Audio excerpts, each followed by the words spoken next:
Hello and welcome to Chapters, A Life in Books. I'm Hannah McInnes. Each week I step inside an independent bookshop to meet one of the British Book Awards shortlisted authors and talk about the books that shaped them.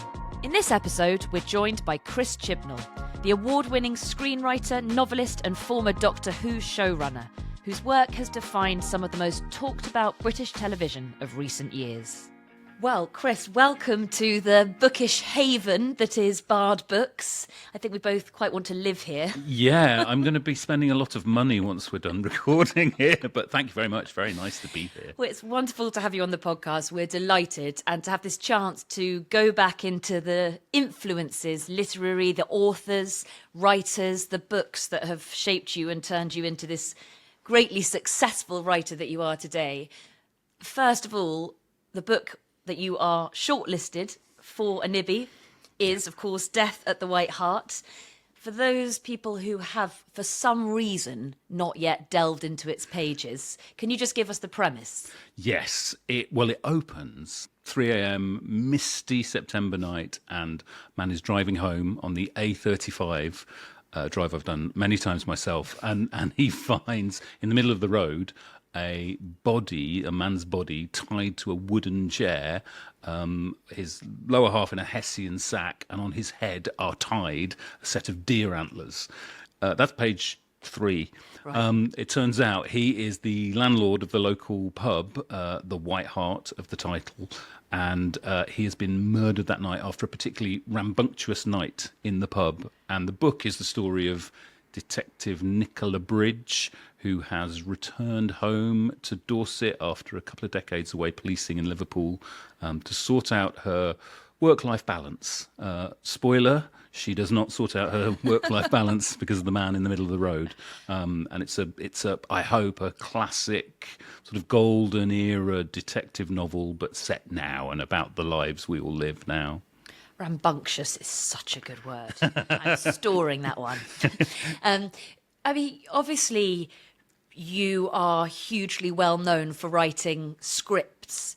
Is there a big difference for you in the process of writing this sort of thing and writing your TV drama script in the way you go about it?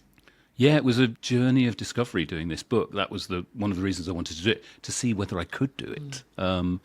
It is because the whole currency is different. So in scripts, the unit of currency is the shot or the line of dialogue or the scene, whereas in a book, it's the sentence, it's the word, it's the sentence, it's the paragraph, it's the chapter, and so there are some things that are similar in terms of how you plan, how you plot, how you build characters. But once you start writing, it becomes a completely different experience. Yeah. And the big thing being you have internal monologues and internal perspectives in the novel in the way that you never get on screen. Do you prefer one or the other? I've really enjoyed writing the novel, and I've just finished the follow-up as well. And there's something really special about the relationship you have as an author with your reader, because there's nothing in between. So obviously I write a script. Script is like a map, really, for a crew to make and for post-production to make. And with a novel, it's me directly putting images into your head, and that relationship, the kind of the thing that Stephen King talks as the act of magic, really, that marks on a page become a story in your mind. That's really special. It's a very special act to be part of. I mean, is your process the same in terms of the routine, the structure, where you write, what you use, the desk you sit at, that sort of thing? Yes, I have a stand-up desk, right? And I have good. a treadmill underneath it as well, which is on not all of the time, but some of it. And then I have whiteboards dotted around the office, and I plot everything out on there and keep note of ideas and characters and everything, really. So I try and have as much as I can, sort of, that I can see planned out around me. So when I'm standing there writing, I'm kind of surrounded by the things that are going on. So you type on as a treadmill is going? Yeah. At what speed? I don't know what it is in terms of kilometres an hour or anything. It's about 2.6 on the settings. That's amazing. Yeah, it took a while to get used to it. It took a couple of weeks to get used to it, but I've been doing it a long time now. Yeah. Okay, well, we're going to go back now, although I really quite want to explore more about the treadmill writing. Can you remember your first book-shaped memory? Richard Scarry is sort of one of the first ones in terms of, what do you do all day? I remember that very clearly. And then it becomes, for me, probably a relatively classic journey of Enid Blyton being the gateway drug into reading. So starting with Magic Faraway Tree, graduating to Famous Five and Secret Seven, which was pointed out to me on the book tour for White Hart. It's like, you've been reading mysteries, murder mysteries, those kind of things all your life. I hadn't really clocked that that's the same genre as then you go into Agatha Christie, but those were the big ones. So then I graduated to Hardy Boys and Nancy Drews, and also alongside that, the series of adaptations of Doctor Who stories that Terence Dicks was writing, right, and the other writers were writing. So there were a lot of series of books that I was loyal to as a child, and I kind of can track my years through that. Were any of them the book that made you think, I could do this, I could be a writer of either scripts or novels? No, I mean, I never thought I could be a writer. It was such a foreign idea that you could possibly become a writer and do that as a job, and I never knew anybody who was a writer or was in any kind of connected industry, so it just seemed impossible. It was something that other people did. But I loved books, I loved films, I loved television, or theatre, all kinds of fiction. But the idea that you could be the person telling those stories was very, very alien. But when did it become apparent that you could be? It came through television first, because it came through, I was a big fan of Doctor Who growing up, and there was a lot of literature. There was a little book called The Making of Doctor Who, which came out in 1974, and we literally went through how the show was made, and it was aimed at children. And so I remember reading that and thinking, there's people who do this for a job, and then you would read magazines where they would interview writers, and then so gradually I sort of began to notice that people did this as a job. And I think the following the series of books then became following other writers whose names I would see pop up repeatedly.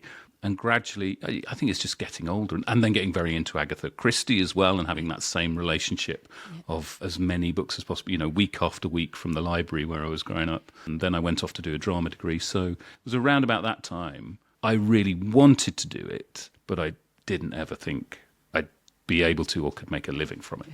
And now you've just adapted an Agatha Christie, all of those, so many of those authors that you've named.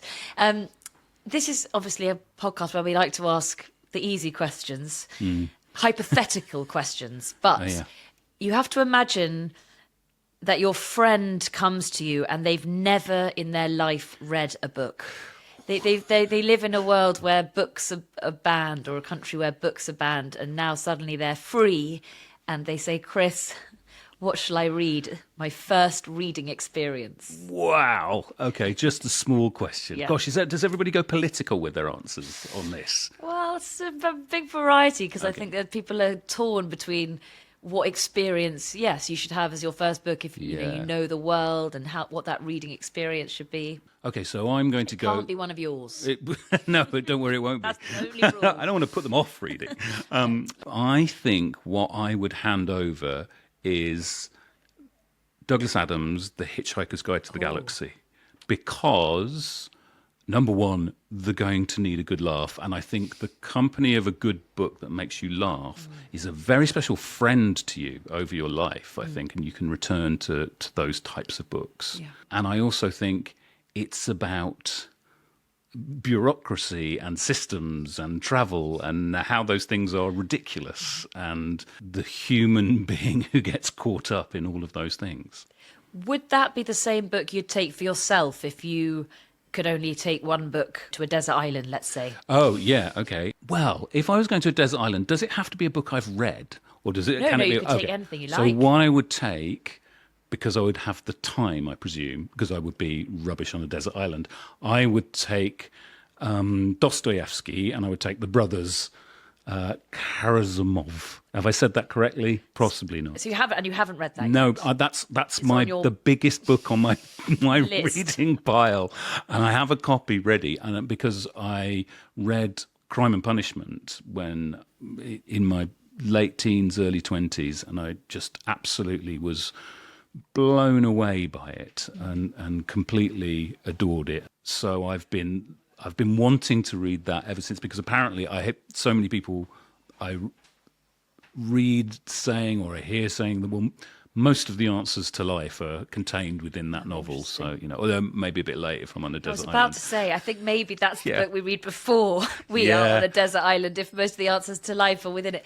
But then I wonder if it's Crime and Punishment or another book that would be the one you would choose as a book that has most changed your thoughts about the world, or changed your ideas about something, your opinion, as books can do, as we know, sort of better almost than anything. Yeah, I think it is Crime and Punishment. I think it's. I think that the sense of empathy, the sense of detail, the sense of the world, it takes you into an entirely different place with a character that you're going on this enormous journey with. So I think that would be the one, and it's stretched. It's interesting when, it's such therapy, so thank you for this, but it's like when you look at the history of my reading, it's been in genre almost all my life, and also outside of genre, but it feels like that's the sort of spine of my reading. And then obviously Crime and Punishment is a crime novel to a certain degree, but it obviously expands that genre into areas that things I had read up until that point did not cover. It just changed my worldview. I love thinking of it as therapy. You're right. I suppose just that experience of going back and thinking about books that shaped you makes you think more about who you are. So I'm sorry about the next question then. Oh, okay. This is the sort of slightly darker side of the therapy experience, which is the book that you most remember unsettling and unnerving you. Again, something books can do perhaps more powerfully than almost anything. Yeah, because they lodge inside you in a way, and very much internally. I still can't shake Ishiguro's The Unconsoled. I've been thinking about, and reread it recently, but I've been thinking about that ever since I read it, whenever that was, when it came out in the late 90s, I think. Just in terms of the logic or otherwise of the world within which that novel takes place, the journey the character goes on, the extraordinary atmosphere that is woven by the author in that novel, and what it all means. So I would place that in there. I would also place The Murder of Roger Ackroyd as I closed that book for the first time, in terms of being unsettled and disturbed. That also I was like, what? So let's go and do something very different and escape. Yeah. But so you've mentioned rereading the Ishiguro. Is there a particular book that you can just keep returning to in terms of a reread? I would definitely class The Unconsoled in that, because I think when you read it again, like the first time, it's this Kafka-esque nightmare, but that's to do it a disservice. It's very unnerving, unsettling, strange, bewildering. And then the second time I read it, it was much more, this is a comedy. This is a satire. This is a beautiful, delicate, ridiculous nightmare instead of, as well as a terrifying one.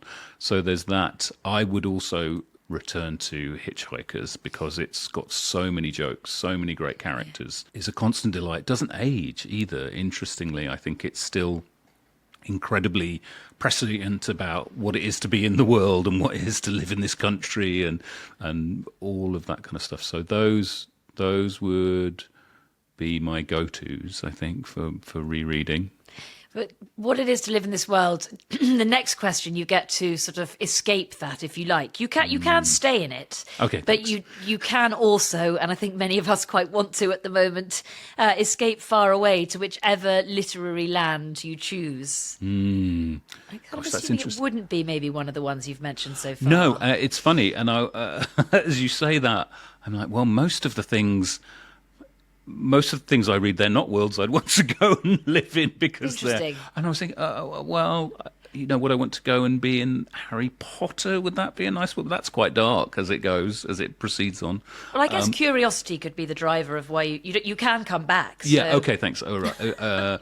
I think if I had to choose, I would be going to Hardy's Wessex. So where because that's where I live now. So I would like to go, back 100 or so years. I'd like to be in the world of all of those novels. I'd like to avoid all of the tragic fates that befall a lot of the characters in those novels, but I would certainly like to see that world and see what it was like then, how similar and how different it is. That's interesting. You're not the first person who wants to travel to Hardy's world. Really? Do you think that says something about the world we live in now and what offers an escape from it? I think so, and I think it's. I mean, for me, it's very particular because I live down there anyway, and I think even if you, I was saying about the novel that opens on the A35, but often when you're driving along there at 2 a.m. in the morning, you are reminded. It feels like you could be in a horse and carriage. Doing one of those journeys from Hardy's novels or short stories like Fellow Townsmen or something. You're very close to history and quite far away. But I'd be fascinated to see what the similarities are and what the differences are. Well, the next one is actually another really, now I'm thinking of therapy. This is definitely a therapy question. Which character have you most fallen in love with? Oh, I have a recent one and that's Ivan from Intermezzo, Sally Rooney's novel. Ever since I've read the novel, I cannot stop thinking about him, and I mean, I loved that book, and the way those characters are drawn, and the way you are in their lives, and the way you feel like they're not restricted to the pages of the novel. It's just a wondrous achievement, and I want to check he's okay. But yeah, I really loved him. It sounds to me like the answer to this question is definitely yes, because of the range you've brought up. Are you a voracious? Do you read continually? Are you always reading? I am when I'm not writing, Yeah. And I suppose I read a range of stuff. So I really like comic novels. I really like thrillers. I like horror. I'm a big fan of Stephen King, and I love people like Sally Rooney and David Nichols is one of my favourite authors. So, yeah, I think most people, when I look at all these shelves, it's like, and as we, before this, as we walk in, I think everybody's going, okay, there's 10 books on there that I will take. I don't think you select by genre, do you? You just want a great book that transports you and dumps you out the other side a little bit changed. The great David Nichols right there. Oh, there we go. Well, maybe it's him or someone else that's the answer to the next question, which is you can have a cup of coffee or wine. I think we're extending it to wine or whatever your drink of choice is. Good. With an author, alive or dead.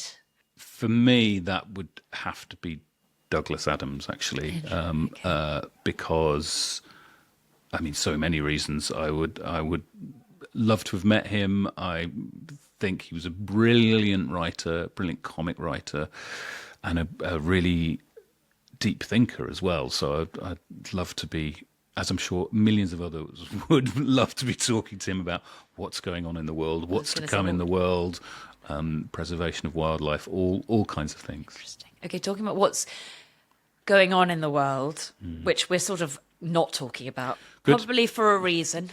I think everyone would love to know more and more recommendations of books that are comfort.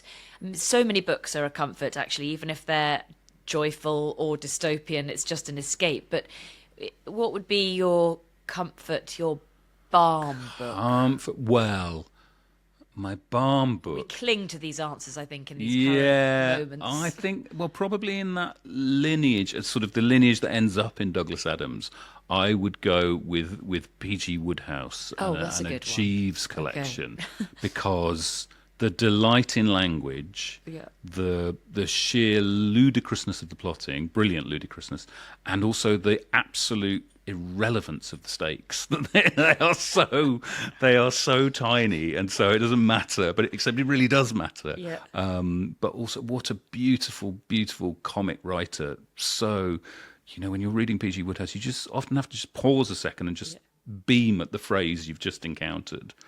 And also, I would say, an incredible set of audiobooks read by Stephen Fryer that really give you delight. So in any form, I think a balm of P.G. Wodehouse. Because we all need irrelevant stakes, basically. We all need stakes. There's so many relevant stakes these days, isn't there? I'd like a real... I was thinking that as you said that, the irrelevance of the stakes, that's what we all need, a little bit of a day where everything is just like that. Yep. I now give you quite a important task. Luckily, it is hypothetical, but you never know who's listening. So you can bestow upon someone a British Book Award, any author, for their book, and I guess you can choose the category. And it doesn't have to be from this year's nominees. No, actually, I think it can. I think it can be anyone. Okay, but I think I am going to do it from this year's nominees. Good. I would go with Careless People, which I think is an extraordinarily important social document, and that really, for that work to come out, to have to fight for that work to come out, for it to reveal what it did about these people who are having an impact on all of our lives, I would go, that's actually, and it's also an incredible read, but it shines a light on something that I think is, as we go forward and as we're seeing all these court cases against social media companies and tech companies and things, I think it's a really important document. So this is to Sarah Wynne Williams. Yes. Okay, that's a very good call, and I think she is a shortlistee. So maybe you will have. I don't want to put my hand on the tiller anywhere, but I think it's. But I really thought it was a both important and page-turning book. One of the things I didn't ask you about your book at the start, in amongst all these influences, the reading you've done, the writers that you've mentioned, did anyone particularly or any book particularly make you think or inspire this? Well, it's funny, isn't it? I wonder if we're a cocktail of all our reading and all our influences. I mean, certainly, I remember at school, I remember for the first time reading Wilkie Collins and reading The Woman in White and being really completely thrown back with that and the delight of the page turning there. I would say Agatha Christie is a massive influence on me from childhood reading. There's Thomas Hardy in there as well. It's a cocktail of those things. But I also think Stephen King is a big influence in fiction, and also that incredible memoir on writing, which really is such a brilliant piece of prose in terms of demystifying, of offering up the process to everyone, and really it's such an empowering book. And you talk about when do you feel it's first possible? I don't know. I'm not, I think even when you've written, you're not entirely sure it's possible or will ever be possible again, or has been possible. And I think that book is a really inspiring piece of work that just gives permission to anyone to write. What keeps you going then, despite that uncertainty? I really enjoy it, and I've enjoyed it more and more over the years, actually. And it's incredible when a story lands. I've been really lucky in different ways and in different forms, and now with the book, just to really feel that a story connects with people who are interested in it, or who it's meaningful for, or just need it at that moment in time. That's just wonderful, and there is an incredible thing in having completed writing something, and it hopefully speaks to something, not just something you want to say or a message you want to put across, but it's again, going back to Ishiguro, I think in his Nobel speech he talks about and I'm going to paraphrase because I don't know his Nobel speech off by heart, but the sense of the writer saying to the reader, "This is how I see it. Do you feel the same?" And so that, and when a piece of work chimes with an audience, it's really gorgeous. But actually, if there's one reader who comes up and goes, "I really that resonated with me," or I had to finish or I read it all in one sitting. Those are just, you feel like, oh, I hope that's been a good use of your time. Well, I mean, Lee Child does say this guy knows how to tell a story on the front, so that's not bad. The story clearly landed. Yeah, I mean, that was a very nice quote. Thank you very much, Lee. Thank you, Lee. So just to finish off, I mean, I think maybe my answer to this question, now I've discovered Bard Books, would be right here. But do you have a place where you've told us about your extraordinary writing position on a treadmill? What about, do you read on a treadmill as well? No. Do you have somewhere, where you are doing your reading? What's the perfect situation for that? Yeah, I mean, at home there's a couple of different places. I don't have a perfect place because there's usually something else going on in the house. We shouldn't seek the perfection. No. I mean, my perfect place would be sun lounger, Indian Ocean just there, cocktail there, left alone for a day with a great book and Bard Books. Yeah. A little outpost of Bard Books right there. But no, I have a chair in my office, but mostly on the sofa downstairs in the basement of my house with the dog next to me, hopefully, and just sort of curled up. What kind of dog? Cockapoo. And what are you reading at the moment? I'm currently reading Wellness, which is a really wonderful book. I can see it over the corner of your shoulder there. Having said we all want to escape this world, but actually it's an absolutely brilliant skewering depiction, report from this world, a great lightness of touch and gorgeous characters. I mean, given we can't escape it, we might as well sort of satirise it. We'll laugh at it exactly. and ourselves. That's all we need is, I responded to the author saying, this is how I see it. Do you feel the same? Yes, I do. You might not be able to tell us, but literary, what's next? Next is The Parkwood Murders, which is the sequel to Death at the White Hart. That comes out on 16th of July. And that is set in a holiday village in the UK where a body is found in the middle of the night being washed up by the wave machine in the pool complex. And Nicola Bridge investigates. Well, we're going to leave it on that cliffhanger. Thank you very much. Absolute pleasure. Thank you for having me.